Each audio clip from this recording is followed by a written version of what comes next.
Hello aspirants, आज हम general science bio के अंडर पढ़ेंगे एक्सियल स्केलेटन सिस्टम के बारे में। देखिए, स्केलेटन सिस्टम, उसका इंट्रोडक्शन पार्ट, स्केलेटन सिस्टम कितनी तरह का होता है, एक्सियल स्केलेटन सिस्टम क्या होता है, अपेंडिकुलर स्केलेटन सिस्टम क्या होता है, ये सब कुछ हम प्रीवियस वीडियो में पढ़ चुके हैं। अगर आपको देखना है मेरी यूट्यूब चैनल पे जाके बायोलॉजी हैंड रिटन नोट्स की प्लेलिस्ट आप देख सकते हैं। आज हम स्टार्ट करेंगे with the axial skeleton system and पूरी वीडियो में आज हम यही पढ़ेंगे। जो हमारा अपेंडिकुलर स्केलेटन सिस्टम है वो हम नेक्स्ट वीडियो में कवर करेंगे। देखिए, एक्सियल स्केलेटन सिस्टम क्या होता है। सबसे पहले तो ये पता होना चाहिए कि स्केलेटन सिस्टम क्या होता है। जो हमारी हड्डियों का ढांचा है, पूरे बोन्स का फ्रेमवर्क है, उसे हम स्केलेटन सिस्टम कहते हैं। इसमें लिगामेंट्स, टेंडन्स, कार्टिलेजेस, बोन्स, ये हर एक चीज आती है। अब ह्यूमन का जो स्केलेटन है, इसमें टोटल 206 बोन्स होती हैं। ये हम स्कूल टाइम से पढ़ते आ रहे हैं, इतना तो आपको याद ही होगा, है ना। अब एक्सियल स्केलेटन सिस्टम में वो सारी बोन्स आती हैं जो कि सेंट्रल लॉन्ग एक्सिस के अराउंड होती है। जैसे कि हमारा स्कल है, हमारा वर्टिब्रल कॉलम है, हमारी चेस्ट के जो बोन्स हैं वो सारी एक्सियल स्केलेटन सिस्टम के अंडर आती है। अब इसी के साथ मैं यहाँ पे एक इमेज ऐड कर दूंगी, आप स्क्रीन पे देख सकते हैं, मैंने एक इमेज ऐड की है। तो इसके थ्रू आप देख सकते हैं कि एक्सियल स्केलेटन सिस्टम हमारा कौन सा होता है, कौन कौन सी बोन्स इसके अंडर आती हैं। ठीक है, नाउ हम इसके अंदर 4 तरह के मेन बोन्स पढ़ते हैं, या कह लीजिए 3 तरह की। हमारा स्कल होता है, मतलब हमारा जो सर वाला, फेस वाला, ये सारा पार्ट स्कल में आ जाता है। वर्टिब्रल कॉलम, जिसे हम बैकबोन बोल लीजिए, अपनी स्पाइन बोल लीजिए, रीढ़ की हड्डी बोल लीजिए, ये वाली सारी बोन्स वर्टिब्रल कॉलम में आती हैं। एंड बोन्स ऑफ चेस्ट, जिन्हें हम रिब्स एंड स्टर्नम भी कहते हैं। ठीक है, तो ये सब चीजें हमें आज पढ़ना है वन बाय वन। देखिए, हम बहुत डेप्थ में जो मेडिकल टाइप स्टडी होती है वो नहीं कर रहे हैं, हम सिर्फ इतना कर रहे हैं कि हमारा एग्जाम क्लियर हो जाए और बेसिक सी हमें अंडरस्टैंडिंग हो जाए। ठीक है, पहले हम स्कल के बारे में पढ़ेंगे, फिर हम वर्टिब्रल कॉलम के बारे में पढ़ेंगे और उसके बाद हम चेस्ट बोन्स के बारे में पढ़ेंगे। लेकिन ये सब पढ़ने के लिए, समझने के लिए आपको बस इतना करना है, जो मैं कह रही हूँ ध्यान से सुनते चलना है और साथ साथ में अपने नोट्स मेंटेन करते चलने हैं। Yes, we will start with the skull, but उससे पहले थोड़ा सा बोन्स के बारे में देख लेते हैं कि ये बोन्स का क्या कंसेप्ट है।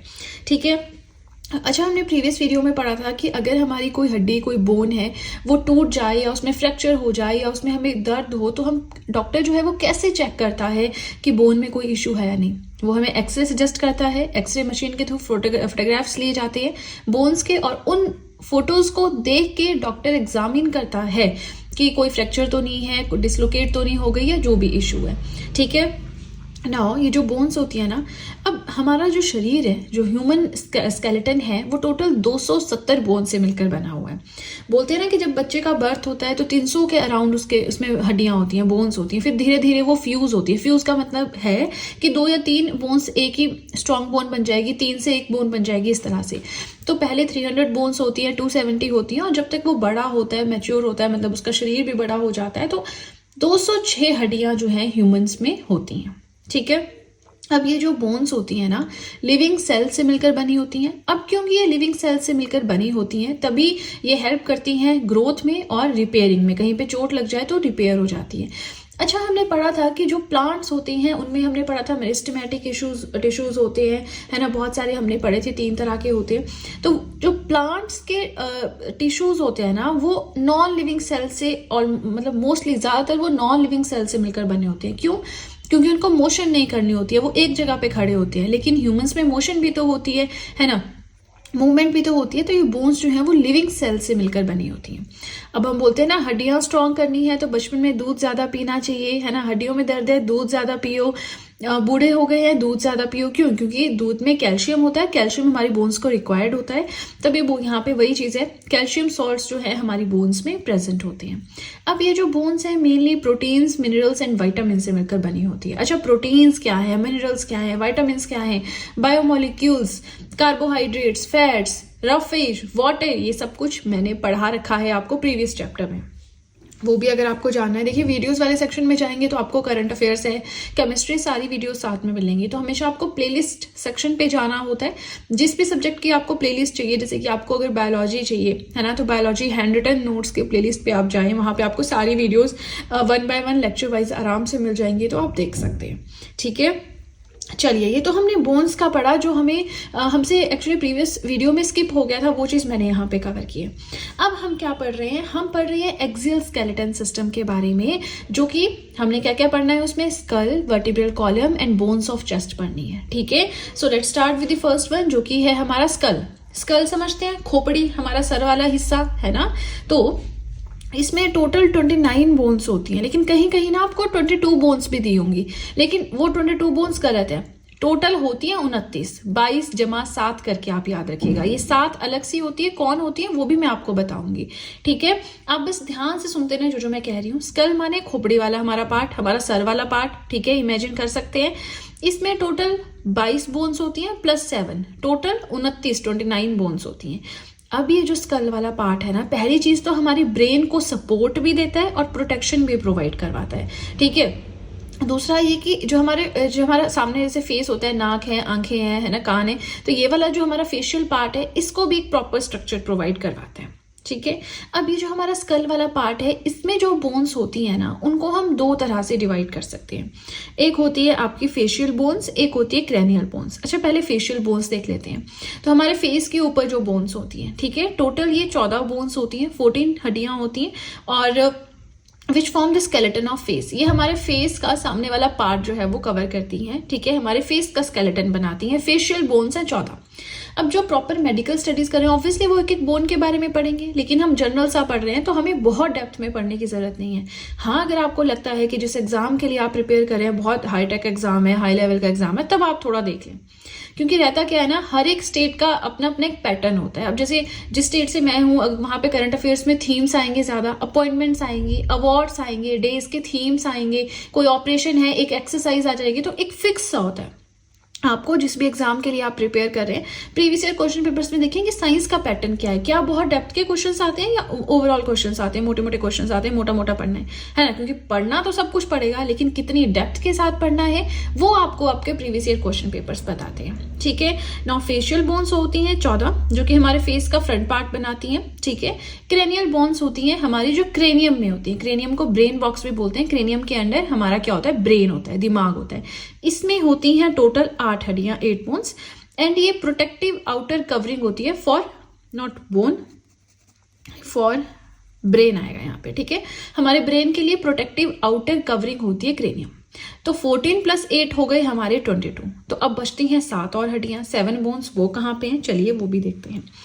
अब इन 7 में से हमारी 6 आती हैं मिडिल एयर बोन्स, जो हमारे कान होते हैं ना, वहां पे ये बोन्स होती हैं। अब इसको ध्यान से सुनिएगा, यहाँ पे हम बड़ी इंटरेस्टिंग बात भी जानेंगे। फिलहाल ये जो मिडिल एयर बोन्स हैं टोटल 6 होती हैं, 3 लेफ्ट ईयर में, 3 राइट ईयर में। इन्हें ऑडिटरी ऑसिकल्स भी कहते हैं। 2 होती हैं मेलियस, 2 होती हैं इंकस, 2 होती हैं स्टेप्स, एक कान में, एक दूसरे कान में, ऐसे करके। ठीक है, इनका फंक्शन क्या है, helps in transmission of sound. कोई भी आवाज आपके कानों में जाती है, फिर आपके दिमाग में पहुंचती है, फिर आप समझते हैं कि सामने वाला क्या बोल रहा है। तो ये जो सारा प्रोसीजर है, ये जो सारी चीजें हैं, जो आपको आवाजें सुनाई देती हैं, ये इन बोन्स के थ्रू ही आवाज आपके कान में अंदर तक जाती है, और फिर आप आइडेंटिफाई कर पाते हैं कि सामने वाला क्या बोल रहे हैं। अब यहाँ पे जो ये स्टेप्स है ना, ये सबसे छोटी हड्डी है ना, स्मॉलेस्ट बोन है। ये हम पढ़ेंगे, जो नेक्स्ट पेज पे मैं आपको बताऊंगी कि सबसे बड़ी बोन कौन सी है, छोटी कौन सी है। ठीक है, फिलहाल मैंने आपको वैसे एक पॉइंट बता दिया। अब इसके साथ ये हमारी 22 + 6 कितनी हो गई, 28 हो गई। एक बचती है, वो होती है हॉइड ब्रेन। ठीक है, hyoid bone, sorry not brain, bone. तो इसे टंग बोन भी कहते हैं। क्यों कहते हैं, चलिए वो भी हम जानेंगे। ये जो हमारी हॉइड बोन है, ये हमारे गले में होती है। ठीक है, आप अपने चिन से नीचे को चलेंगे थोड़ा सा, तो वहां पे आपको ये बोन दिखाई देगी। ये हमारी टंग को सपोर्ट करती है। जो हमारी टंग है, पीछे जिस पार्ट से कनेक्ट होती है ना, वो हमारी हॉइड बोन होती है। तो कभी हमारी टंग आगे आ रही है, कभी पीछे आ रही है, तो जो मूवमेंट है ये उसी बोन की वजह से पॉसिबल है। ठीक है, ये बोन हमारी नेक में होती है। जो हमारा lower jaw and sound box होता है, लैरिंक्स होता है, इन दोनों के बीच में होती है। This bone is an attachment for base of tongue. ये जो हमारी टंग है ना, जीभ है ना, इसका जो बिल्कुल बेस वाला, सबसे पीछे वाला पार्ट होता है, उससे कनेक्ट होती है हॉइड बोन। इसीलिए इसे टंग बोन भी कहा जाता है। तो ये से क्वेश्चन उठा लेते हैं, टंग बोन क्या होता है, 4 ऑप्शन दे देंगे, हम कंफ्यूज हो जाते हैं कि अच्छा हॉइड बोन ये तो गले में होती है, तो फिर टंग कैसे हुई, है ना। तो ऐसा कुछ तुक्का आपको अगर थोड़ा भी पता हो ना, तो थोड़ा सा आइडिया लगा के हम टिक मार्क कर सकते हैं। ठीक है, नाउ ये इकलौती ऐसी बोन है हमारी पूरी बॉडी में जो किसी भी और बोन से कनेक्टेड नहीं होती है। Only bone which is not in contact with any other bone. ठीक है जी, चलिए फर्स्ट पेज हो गया। अब देखिए मैंने कोशिश की है कि हर एक चीज में अच्छे से समझाऊं। आपको लगता है कि कुछ कमी है मुझे बताएं कमेंट सेक्शन में। ठीक है, अब मैंने आपको क्या कहा था कि एक्सियल स्केलेटन सिस्टम में हमें क्या क्या पढ़ना है। हमें पढ़ना है skull, vertebral column and bones of chest, जिसमें रिब्स एंड स्टर्नम आता है, इनके बारे में। नाउ स्कल के बारे में हम पढ़ चुके हैं, वर्टिब्रल कॉलम के बारे में हम नेक्स्ट पेज पे पढ़ेंगे। बट आगे चलने से पहले आपको बताना चाहूंगी कि आप चाहें तो GS hand written notes purchase कर सकते हैं, जिसमें हर एक सब्जेक्ट के नोट्स आपको मिल जाएंगे, बट जनरल साइंस के नहीं मिलेंगे। क्यों? क्योंकि अभी नोट्स बन रहे हैं, कंप्लीट नहीं है, तो आप परचेज कैसे करेंगे ना। पहले सब्जेक्ट का कंप्लीट होना जरूरी है, पीडीएफ बनेगा उसके बाद में ही परचेज कर सकते हैं। ठीक है, तो परचेज लिंक डिस्क्रिप्शन बॉक्स में दे रखा है। इसी के साथ आप चाहे मुझे टेलीग्राम अकाउंट पे ज्वाइन कर सकते हैं। हर एक वीडियो जैसे यूट्यूब पे अपलोड होती है, साथ में उसका लिंक मैं टेलीग्राम अकाउंट पे शेयर कर देती हूँ, ताकि अगर आपको यहाँ पे नोटिफिकेशन नहीं आ रही है यूट्यूब पे, वहां पे आपको पता चल जाए। थर्डली, आप चाहें तो मुझे इंस्टाग्राम पे भी फॉलो कर सकते हैं, जहां पे करंट अफेयर्स रिलेटेड पोस्ट में शेयर करती हूँ। इन तीनों चीजों का लिंक ही मैंने डिस्क्रिप्शन बॉक्स में दे रखा है। ठीक है जी, चलिए तो फर्स्ट पेज हो गया कंप्लीट। सीधे चलते हैं अपने नेक्स्ट पेज की ओर। नेक्स्ट आता है वर्टिब्रल कॉलम, जिसे कि हम रीढ़ की हड्डी भी बोलते हैं, बैकबोन भी बोलते हैं, स्पाइन भी बोलते हैं। वो वर्टिब्रल कॉलम होती है। इसमें टोटल 26 बोन्स होती हैं। ठीक है, इनिशियली मतलब जब बच्चा पैदा होता है तो उस टाइम पे 33 बोन्स होती हैं, लेकिन जैसे जैसे डेवलपमेंट होती है, शरीर बड़ा होता जाता है, फिजिकल डेवलपमेंट होती है, तो ये 26 बोन्स ही रह जाती हैं। तो इसलिए हम इसको 33 नहीं पढ़ते, हम इसको 26 बोन्स ही बोलते हैं कि वर्टिब्रल कॉलम में 26 हड्डियां होती हैं। ठीक है, Now, vertebral column is responsible for the upright position of human body. Human का जो शरीर है वो बिल्कुल सीधा खड़ा होता है ना, तो वो हमारी रीढ़ की हड्डी की वजह से पॉसिबल होता है। यही चीज फ्लेक्सिबिलिटी प्रोवाइड करवाती है हमारी नेक को। हम लेफ्ट राइट, ऊपर नीचे, दाएं बाएं देख सकते हैं। कैसे देख सकते हैं? क्योंकि जो हमारी ये वर्टिब्रल कॉलम है, इसने फ्लेक्सिबिलिटी प्रोवाइड करवाई है हमारी नेक को, प्लस प्रोटेक्शन हमारी स्पाइनल कॉर्ड को। अच्छा, अब देखिए यहाँ पे इसे बैकबोन भी कहते हैं, स्पाइन भी कहते हैं, लेकिन ध्यान से सुनिए। रीढ़ की हड्डी माने जो हमारा स्केलेटन है, हमारी पीठ में जो हड्डी है उसका, है ना। स्केलेटन क्या होता है? हड्डियों का ढांचा। तो जो हड्डियों का ढांचा होता है ना स्पाइनल कॉर्ड के ऊपर, उसे हम कह देंगे यहाँ पे वर्टिब्रल कॉलम। ठीक है, अब ये जो वर्टिब्रल कॉलम है, इसको हम 5 तरह से डिवाइड कर सकते हैं। मतलब इसमें जो बोन्स है उन्हें हम 5 तरह से डिवाइड कर सकते हैं। देखिए, सर्वाइकल वर्टिब्रल, अच्छा कहते हैं ना, अरे यार उसको ना सर्वाइकल की प्रॉब्लम है ना, वो ज्यादा देर खड़ा नहीं हो सकता, बैठ नहीं सकता, काम नहीं कर सकता, तो वो सर्वाइकल यही होता है। ठीक है, फिर है थोरेसिस, लंबल, सैक्रल एंड कॉकेक्स। अब ये जो हमारा सर्वाइकल वर्टिब्री है, इसमें 7 हड्डियां होती हैं।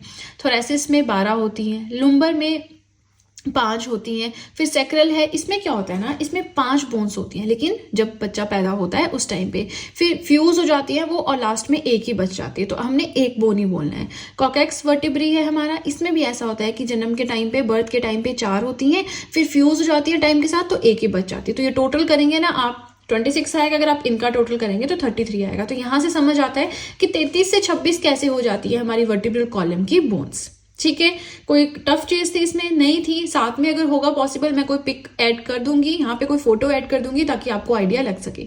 देखिए, मैं डायग्राम्स बनाती, बट मुझे थोड़ा टफ लगा बनाना। आगे मैंने इवन बनाया भी है यहाँ पे रिब्स का, बहुत अच्छे से समझाऊंगी कैसे। फिलहाल आप इतना समझिए कि हमने स्कल पढ़ लिया, हमने वर्टिब्रल कॉलम पढ़ लिया, अब हम पढ़ेंगे बोन्स ऑफ चेस्ट, जिसमें रिब्स एंड स्टर्नम आता है। ये मैं आपको डायग्राम से बताऊंगी, एंड बिलीव मी, आपने एक बार ध्यान से सुन लिया ना, आप इसे भूलेंगे ही नहीं। ठीक है, अपना जो चेस्ट वाला पार्ट है उसको ध्यान में रख के चलना है, फिर आपको समझ में आएगा। तो बोन्स ऑफ चेस्ट में आती हैं आपकी 2 चीजें, एक है रिब्स, एक है स्टर्नम। चलिए हम पहले ना हम डायग्राम देख लेते हैं, उसके बाद से फिर हम ये थ्योरेटिकल पार्ट पढ़ेंगे। तो ये जो हमारा है, यहाँ पे मैं लिख देती हूँ, ये है हमारा स्टर्नम, जो यहाँ से यहाँ तक होता है। ठीक है, ये सारी हैं हमारी रिब्स। रिब्स होती है पेयर में, जैसे एक रिब, 2 रिब, ये 2 रिब्स का एक पेयर, एक रिब दूसरी, और ये 2 रिब्स का एक पेयर, है ना, इस तरह से। चलिए, अब इस स्टर्नम से अटैच्ड होती है रिब्स, कुछ नहीं भी अटैच होती हैं, तो क्या कंसेप्ट है वो हम देख लेते हैं। सबसे पहले जो बोन्स होती हैं चेस्ट की, वो 2 तरह की हम पढ़ते हैं, रिब्स एंड स्टर्नम। स्टर्नम होती है एक ही हड्डी, यानी कि ये वाली हड्डी, ये लोकेटेड होती है in the centre of the chest, हमारी छाती का जो बिल्कुल सेंटर वाला पार्ट है वहां पे होती है। ठीक है, रिब्स की बात करें तो टोटल 24 हड्डियां होती हैं। यस, 12 इस साइड 12 इस साइड 24।